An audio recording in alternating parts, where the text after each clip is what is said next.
All right, this is just a quick follow-up and add-on that 2020 Mercedes Benz GLS450.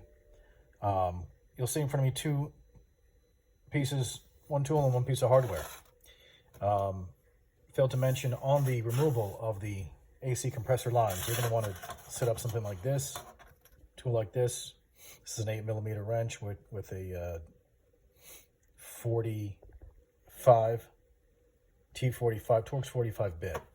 This is the best tool, I think, to get the lines off. You're going to access it from the bottom, and you'll have enough pressure. They're really not torqued on tight. So with this, you'll have enough throw on this flex head on this ratcheting wrench to pull those lines off. And this is also something you're going to want to have. This is for getting the sway bar back on. You may find, and I know I advised to pull the sway bar, and I don't think there's any way to remove the AC compressor down through the bottom without removing the sway bar.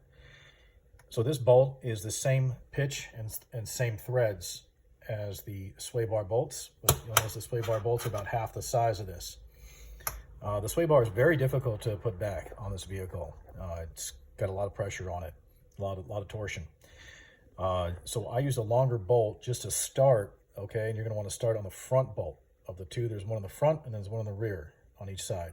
You're gonna wanna start this carefully. Make sure you put some good amount of grease on the front or on the threads here, and go up in the front and tighten up that, not all the way, but enough so that the rear pops up as well. And once you've got that in position, you should be able to get the rear bolt in with the normal bolt. And once the rear is in, tighten up the rear all the way. Again, that's the normal bolt, that's the OEM bolt. Then you'll end up removing this temporary bolt so you can get the front bolt up in.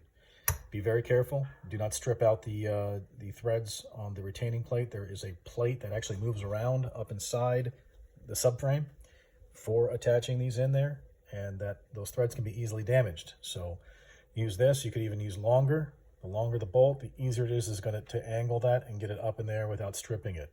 So I do recommend you get something like this in order to reseat and remate the sway bar to the subframe. That's about it. If this has helped, please like and subscribe, and best of wishes with your job.